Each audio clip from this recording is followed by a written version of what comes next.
ناظرین، قسط کے آغاز میں ہم دیکھتے ہیں کہ قاضی فاضل زینب سے کہتے ہیں وہ ہمیشہ سے ان کے وفادار تھے اور رہیں گے۔ وہ ہر رات خواب میں ان سے معافی مانگتے ہیں۔ زینب کہتی ہے کہ وہ سالوں سے ان کی منتظر تھی لیکن وہ نہیں آئے۔ قاضی فاضل وہ رومال دکھاتے ہیں جو زینب نے برسوں پہلے انہیں دیا تھا اور وعدہ کرتے ہیں کہ جو معاملات ادھورے رہ گئے تھے وہ اب پورے کریں گے۔ تجمہ سبیلا بالڈون کا حال پوچھتی ہے، جس پر وہ کہتا ہے کہ وہ اس کے چہرے پر اپنے لیے کرامت دیکھ سکتا ہے، لیکن فکر نہ کرے، وہ آخری لمحے تک قدس کا دفاع کرے گا۔ سبیلا روتی ہوئی باہر آتی ہے تو ماریہ اسے کہتی ہے باہر بھی ہر کوئی باٹون کی بیماری کی بات کر رہا ہے، وقت آ گیا ہے کہ وہ لارڈ گائے کا خاتمہ کریں تاکہ تخت معقول ہاتھوں کو دیا جائے۔ شوبہ کے قلعے میں وضو اتنی سے کہتا ہے کہ دشمنوں کی تعداد کم ہے، وہ مرنے یا مارنے کے اصول پر منتشر ہو کر حملہ کریں گے۔ دوسری جانب بالڈون مارکس کو فوجیوں کو تیار کرنے کا کہتا ہے تاکہ وہ شوبت کے لیے نکل سکے۔ موصل میں الیاس سلطان سے کہتا ہے کہ قائماز میں عمرہ اور عوام کے دلوں میں ایوبیوں کے خلاف نفرت بھر دی ہے۔ وہ کہتا ہے کہ اس نے محسوس کیا قائماز جب بات کرتا ہے تو کسی صلیبی کی زبان بولتا ہے جسے وہ سامنے نہیں لاتا۔ شوبت میں وضو خبر لاتا ہے کہ بالڈون اپنے دستے کے ساتھ قلعے کی طرف پیش قدمی کر رہا ہے۔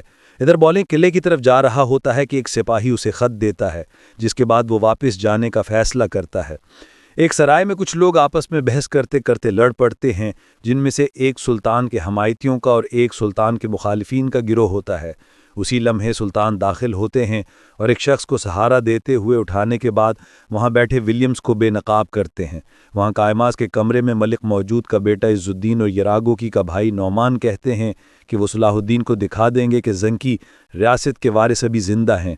سرائی میں ولیمز کہتے ہیں کہ اس کا مقصد امن کا پیغام عام کرنا ہے، اگر سلطان مان جائیں تو، اور ابھی امتحان ہو جائے گا کہ کون خود سے زیادہ محبت کرتا ہے۔ یمز کے پوچھنے پر سلطان کہتے ہیں کہ وہ حضرت عیسیٰ علیہ السلام کا بہت احترام کرتے ہیں، لیکن عیسائیوں کی پیروی نہ کرتے ہوئے وہ سنہری دروازے کی بجائے نور الدین کے منبر کے ساتھ شام کے دروازے سے قدس میں داخل ہوں گے۔ اگلے سوال کے جواب میں کہتے ہیں کہ وہ ان کی عبادت گاہوں کا احترام کرتے ہیں، اس لیے جب حضرت عمر ارسلی میں داخل ہوئے تو انہوں نے گرجا گھر میں نماز ادا کرنے سے انکار کر دیا۔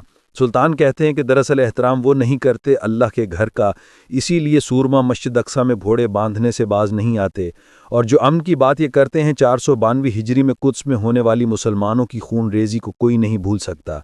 ویلمز کے بعد جب کوئی جواب نہیں ہوتا تو وہ وہاں سے بھاگ نکلتا ہے۔ دوسری جانب کو برو بالن سے مقابلے کے لیے دستے کے ساتھ جا ہی رہا ہوتا ہے کہ سپاہی اسے خبر دیتے ہیں کہ بالن واپس پلٹ گیا، جس پر وہ حیران ہوتے ہیں۔ ادھر خیمے میں قاضی فاضل کہتے ہیں کہ کراتی گن کی کوئی خبر نہیں آئی۔ اسی لمحے خلیل خبر لاتا ہے کہ اس سماز گمان اور عزت الدین کے ساتھ خیمے کی طرف بڑھ رہا ہے۔ کہتا ہے کہ شہر دودھ کی روحوں میں پڑ گیا ہے، ایک ایوبی اور دوسرا اسماعیلی۔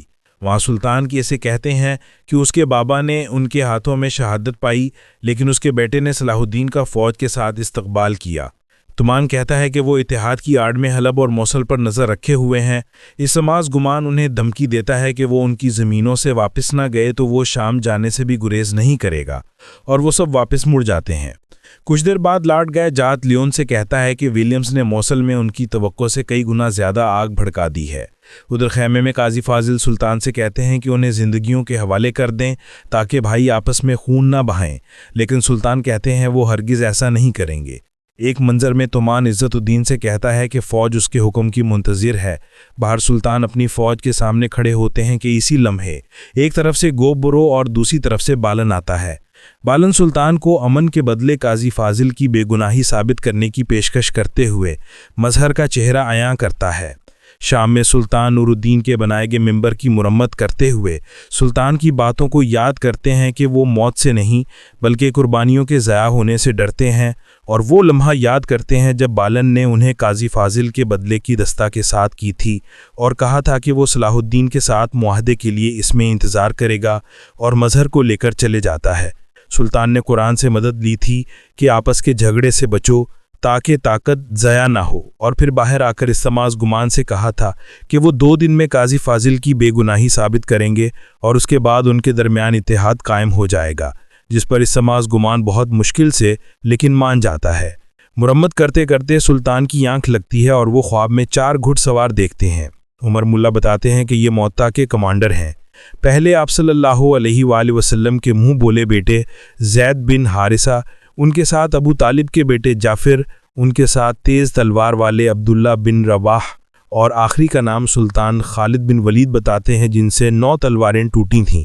عمر ملا کہتے ہیں کہ توحید کا پرچم اب ان کے پاس ہے۔ اسی لمحے ان کی آنکھ کھلتی ہے۔